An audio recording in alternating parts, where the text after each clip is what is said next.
Good to be here this morning. Good to be able to see everyone here, some of our visitors and those that are passing through and others that are just here. We're always glad for our regular attendees as well as all of the visitors and others that come through. I will give a disclaimer. I thought about skipping this little passage of scriptures for a sermon idea, but decided against it and decided to go ahead and go for it. Kind of been going through the book of Matthew and kind of looking just step by step as Christ walks us through his information that he's giving us. And it's not something that's major to our salvation to say, but yet it is something that has confusion in the world and even within different religious groups as to what is it. And it's important enough that he said something for it, so who am I to skip over it? So with that thought in mind, is kind of looking at this idea of fasting. We're still sitting inside of the Sermon on the Mount, so Matthew chapter 6. First, there's a couple short verses about what he has to say about it. And so starting in verse 16 in Matthew chapter 6, he says, "Moreover, when you fast, do not be like the hypocrites, with a sad countenance. For they disfigure their faces, and that they may appear to men to be fasting. Assuredly I say to you, they have their reward. But you, when you fast, anoint your head and wash your face, so that you do not appear to men to be fasting, but to your Father who is in secret place, and your Father who sees in secret will reward you openly." You know, we see a couple of phrases inside of this verse here that he uses several times in his first sermon. Some people were astounded at his preaching, and I think a few others may have all of a sudden started getting this uneasy feeling when he makes statements saying that, "Assuredly I say to you, they have their reward, and do not be like this group of people."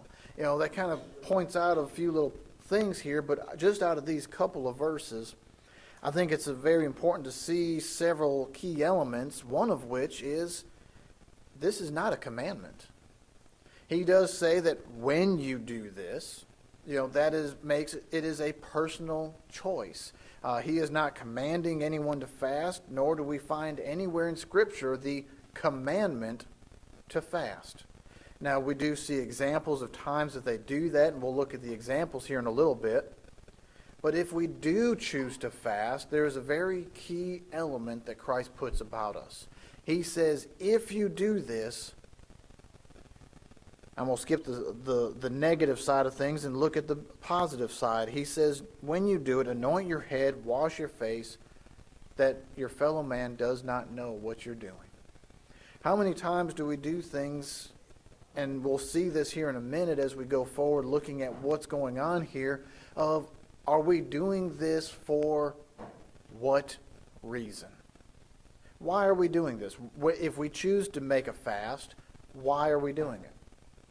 And I think that's a very key point that gets brought out here shortly. So he says when we fast, make sure that it's appropriate. We don't see the definition of it here, but we see, you know, if we go and look up the definition of fasting, it is to abstain from a food or an element. We are to not partake of something for whatever designated time.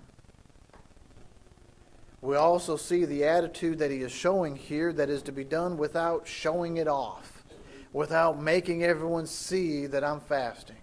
You know, they would take and purposefully take and show that they were doing a fast.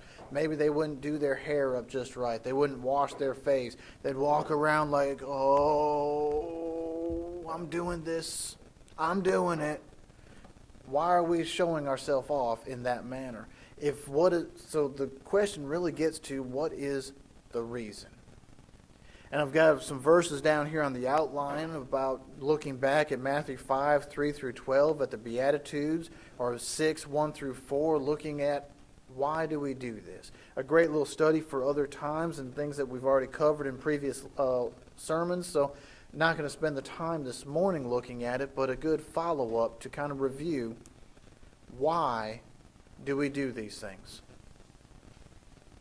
we can also see in just these short verses that we can please God by doing His will.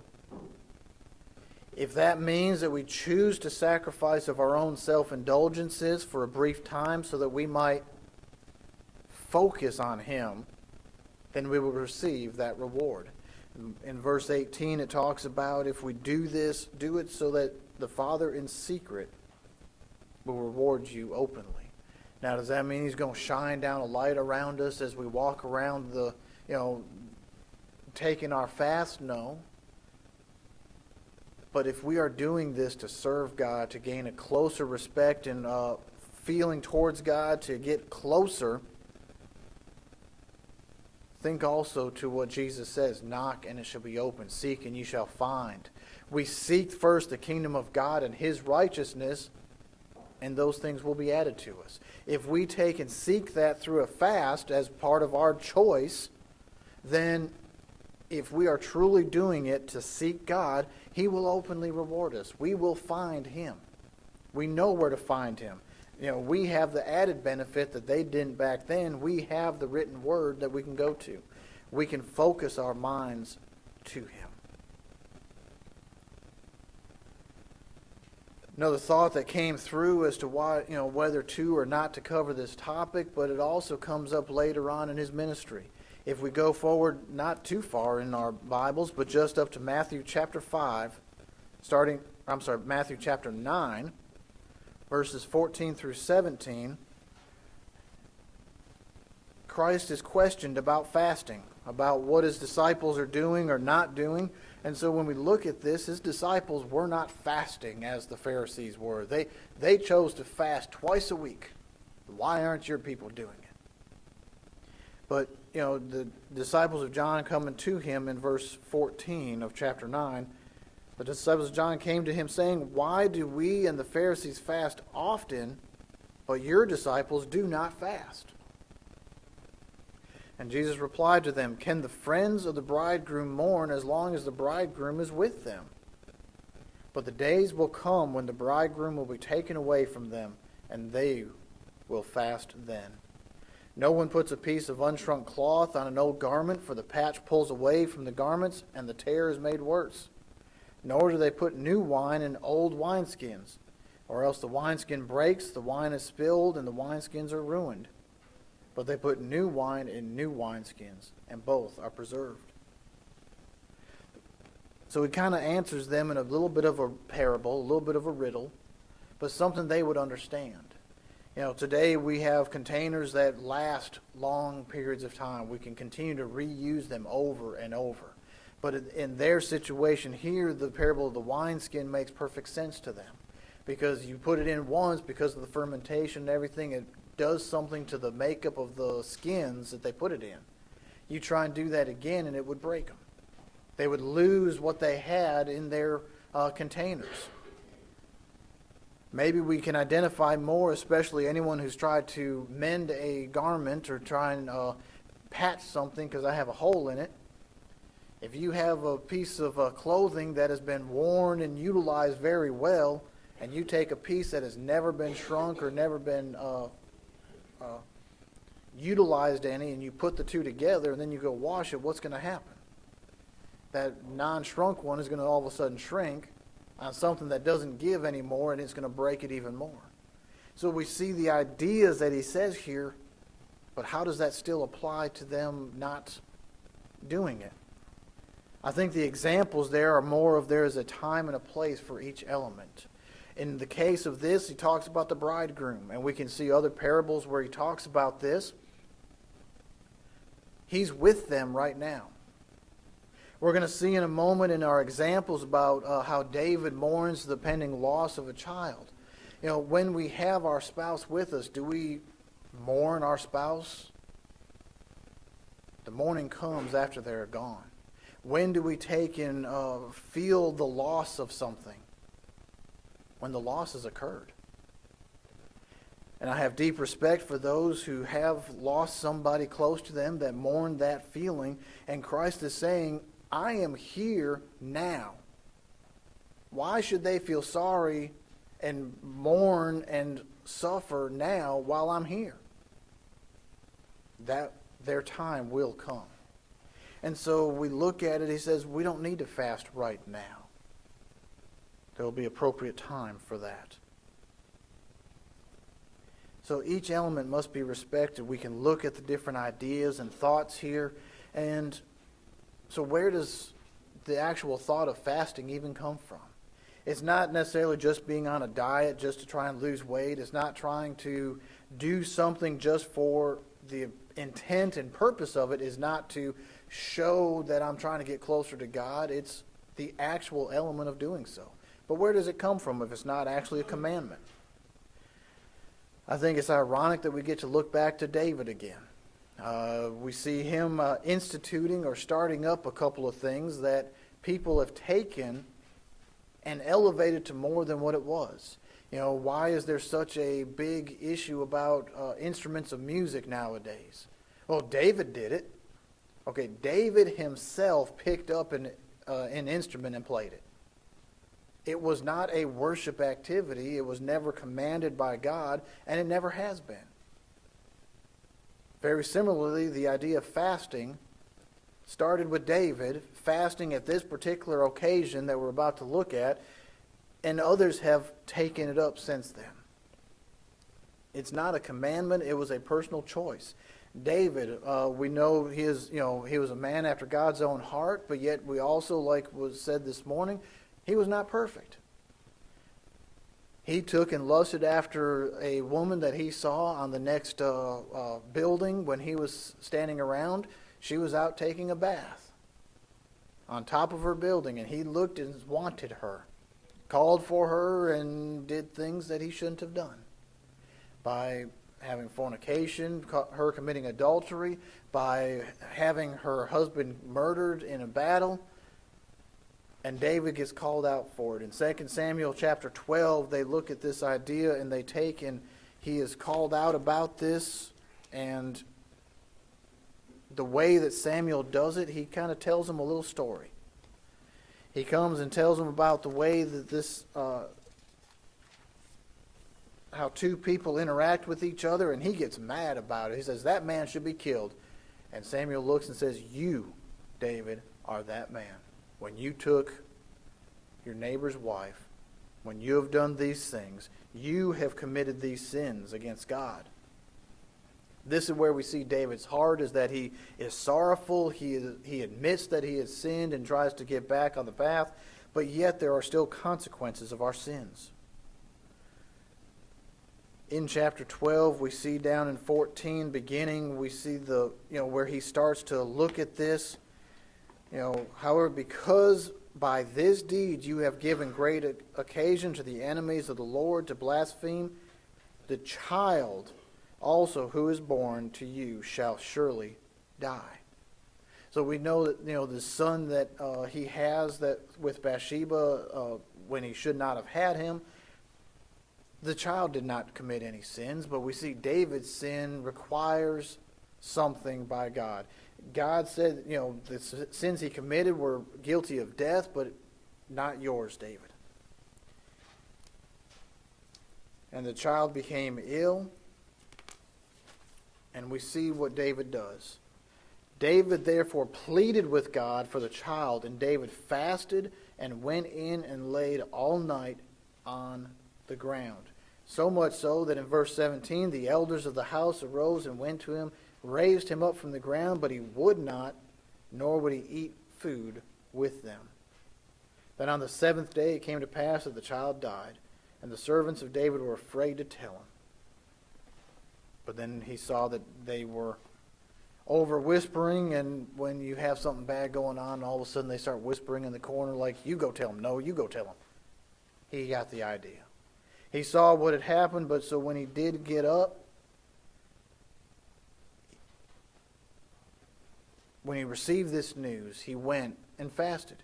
But not just taking and fasting, he went and laid all night on the ground in prayer to God. He pleaded with God. This was David's way of saying, I am sacrificing of myself. God, please, can I get you to change your mind? Can you pardon this child? Can you forgive me of this?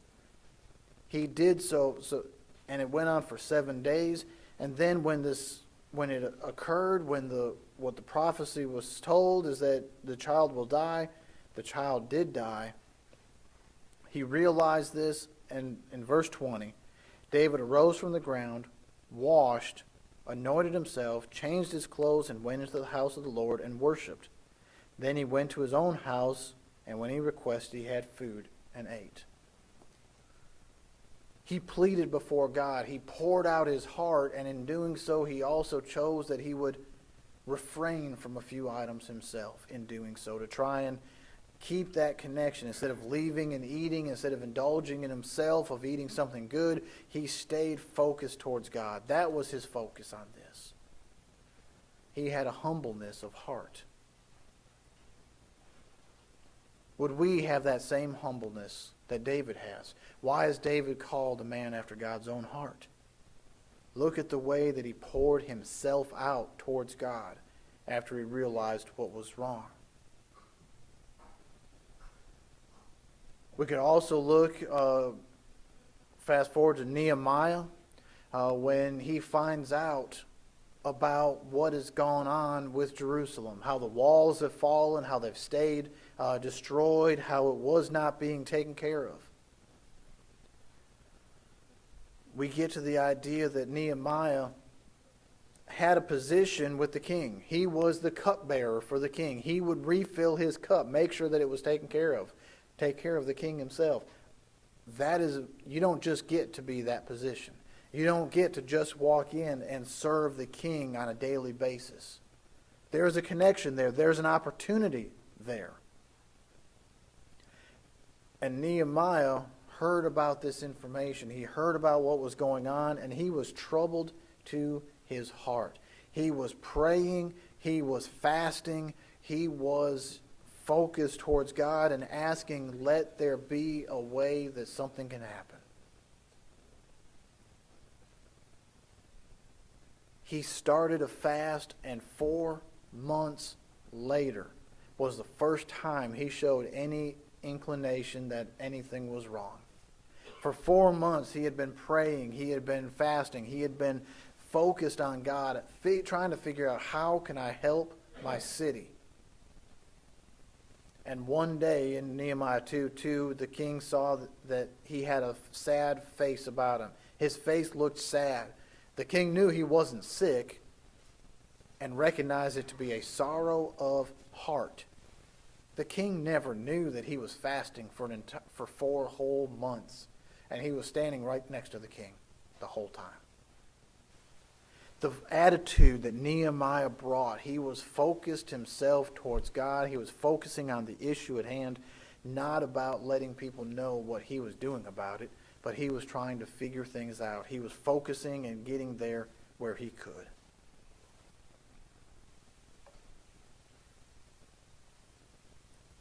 We can also look at Zechariah. Now, not Zechariah himself, but this is him going to the priests and asking them and the people, what's going on? Why is it that this is happening?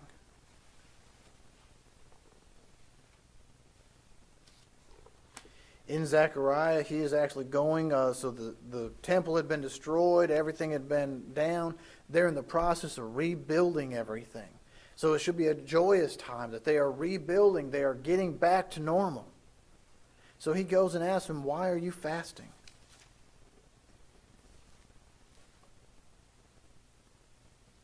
The fast started after everything was destroyed and in Babylonian captivity. However, their current focus was rebuilding. So in chapter 7 of Zechariah, verses 5 and 6, he says, say to all the people of the land and the priests, when you fasted and mourned in the 5th and 7th months during those 70 years, did you really fast for me? For me. When you eat and you drink, do you not eat and drink for yourselves? What is the purpose of our fast? Some people think fasting, I'll just fast during the day and eat like a pig during the night. I'll eat between sunup and sundown, I'll fast, but then during the dark hours, I'll just eat as much as possible to make up for what I didn't eat and get ready for what I won't eat tomorrow. That's not fasting. That is not the idea that is portrayed, but now after all these years that they've been doing this, they've lost track of why they did it. They lost track, and so then in verse 7 he hits them again, saying, should you not have obeyed the words which the Lord proclaimed through the former prophets when Jerusalem and the cities around you were inhabited and prosperous, and the south of the lowlands were inhabited? Should you not have obeyed God? And that's been the whole point of the Old Testament, of all the prophets that come through. Hear God's voice. Do God's will. And avoid all these other catastrophes. That would have been a great little a tidbit for David to have considered as well. He wouldn't have fasted that whole week, hoping that his son would not die, because he would not have had a son out of wedlock with another man's wife. What do we do today? In this case here, Zechariah is asking the people, why are you doing this? Are you doing it just because it's turned into a tradition? We have to be careful about what we do. And I think that warning could even go beyond just this idea of fasting for them, but why do we do anything today? And what way do we portray it? We also see Christ himself fasting. We see in Matthew chapter 4, right before he is brought out to the temptations, that we have a moment where he is baptized by John. Suffer it to be so now that all will be fulfilled, and we take and then see where he gets ready to go into the wilderness. In chapter 4, just looking at the very beginning here, it says, then Jesus was led up by the Spirit into the wilderness to be tempted by the devil.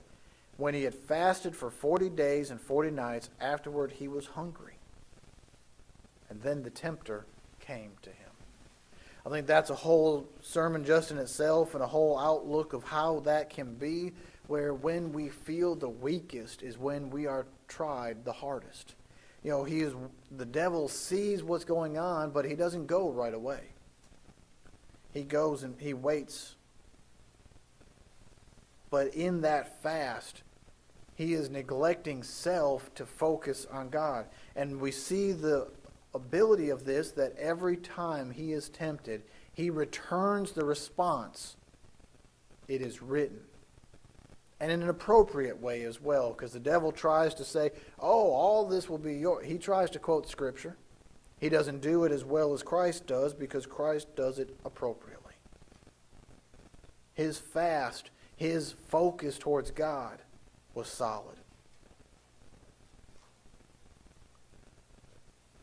In Luke chapter 18, we see another example of this. And if you'll notice on the outline, there were two of these points. It's not a typo that it has a little dash in front of them. When we talk about Zechariah, when we talk about this one here, there's a little bitty dash in front. I thought about separating them out, but I thought, no, I'll just leave them in order. I'll put them the way that they're found in the Scriptures here. That little dash is more of it's a negative sign. The sign is that, if we think about it and as we go back and restudy this or look at it deeper, these are points where the fasting is not being done appropriately.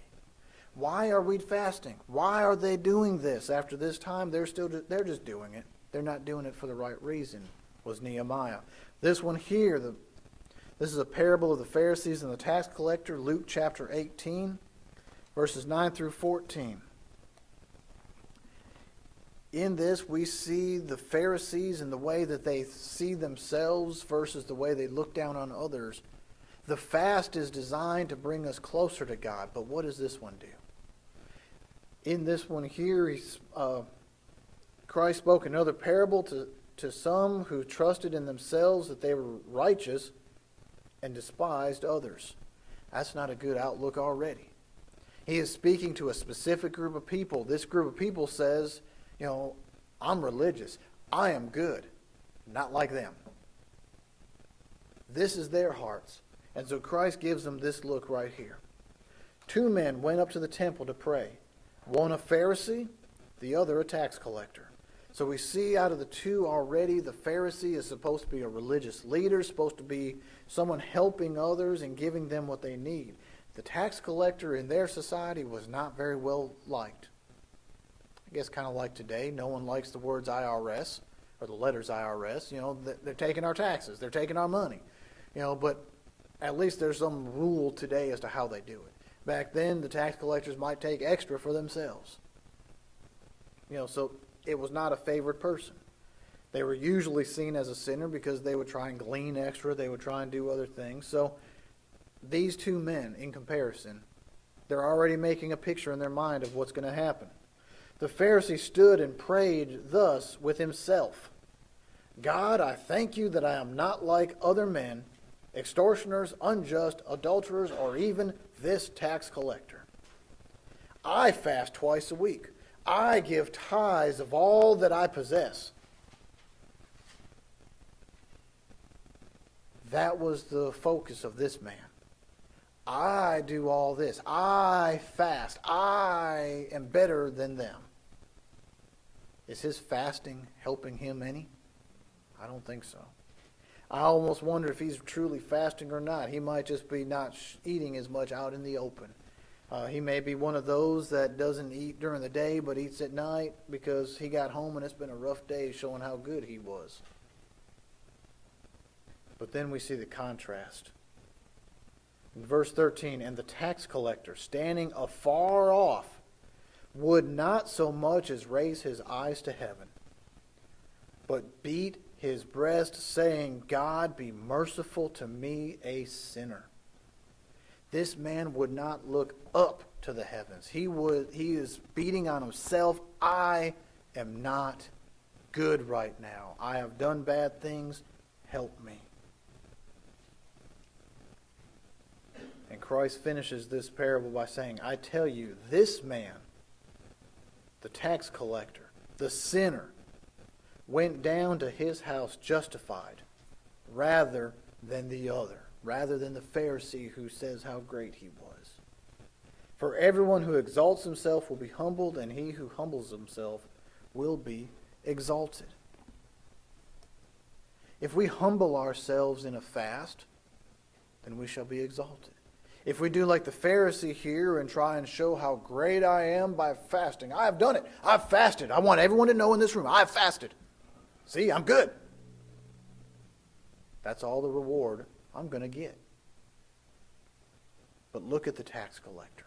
Look at how he focused. We don't know if he fasted or not. But just because we fast doesn't mean anything. If we abstain from food, we abstain from certain elements, that means nothing just in itself. It's only one element, and it's an optional one as well.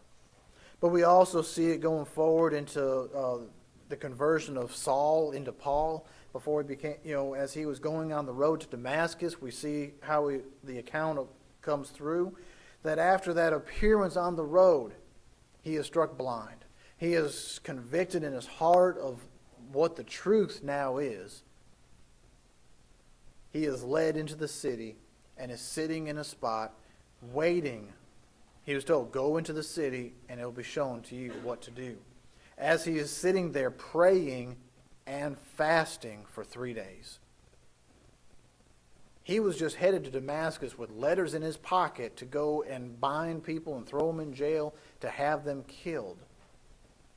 Now, they never said what happened to those letters. I wonder if during those 3 days of prayer he pulled them out and started tearing them up. I don't know. He prayed earnestly for 3 days. And as part of that, he also fasted. He waited to eat, to reduce himself, to focus on God. And then after that time of fasting, Ananias came to him. He received his sight back. He immediately went and was baptized. And then it says that he went and ate, received his strength, and worked with the disciples daily. He stayed there and worked with them and then moved on into the mission that he had ahead of him. His fast was there to focus his connection, not to be of anything to show off on. I don't know that he ever bragged about that during his entire time of going out and about. That was something that he did. Now, can we sit and pray and eat at the same time? Yeah. Can we take and eat our normal schedule and still be close to God? Absolutely. If we choose to remove food from our focus and focus solely on God to try and bring that tighter connection, Christ says there's nothing wrong with that. He says when you fast. Not to go and fast, but when. If we choose to do it, let it be for the right reasons. Let it be as an observance towards God that we must do with a humble heart, not outwardly showing it, and with that sincere focus of growing closer. When we do anything, that should be our focus. Each individual that we've looked at here has their own reasons for focusing themselves towards God at their time of a fast. They ran into a situation, they focused themselves to God. As part of it, they chose to fast. If we choose to do so, let it be for an appropriate reason. There is no commandment to actually do so, but as the scriptures say, preach the whole counsel of God. Christ himself found it important enough to mention, I think mostly because it was being done in wrong ways. It can be done in a right way. So he chose to say, if you fast or when you do it right. It's a personal opinion. It's a personal option. If anyone chooses to do so, then I encourage you to do so. Do it for the right reasons. I will not discourage you. I will not say you cannot do that. There is nothing in the Bible that says don't do it, so I cannot tell you don't do it. But do it because it is the right reason for you. Why are we wanting to do this? Why are we fasting? Why are we holding something back from ourselves? Is it to focus ourselves towards God? Let it be for that reason. If you do choose to do it, do it appropriately. And of course, medically speaking, make sure that it's appropriate there as well, that you don't starve yourself or hurt yourself in other ways. But there are so many ways that we can focus ourselves towards God. One way is to know the scriptures themselves, to know that this is not a commandment that must be done, but it is an option. And that goes into the idea that if we have someone amongst us that wants to, then I wish you the best in doing so, and I pray that it's successful, that you're able to find that deeper focus in doing it. If you choose not to, then that is fine as well. When Christ speaks, do we listen? There's so many things that he gives in so few verses that we can take a look at. And maybe that's kind of more of my hopes as I go through Matthew and kind of look through to get sermon ideas and to bring forth the ideas that he has brought out. I just hope that I can give it justice as he did, or at least a portion of that. As we think about this, is there a need to grow closer to God? Have we walked away from him or stepped away? We thank those who have the humbleness of heart and the strength of character to do as David did and to do as so many have, is that we offer the invitation. If you have need of the congregation, of prayers or of strength, let us know what those needs are so that we may pray for you. If you have not put on Christ and followed him with your hearts and with your lives, let us know that as well if you are ready to do so. But if you have any need of the congregation, we invite you to come while together we stand and sing.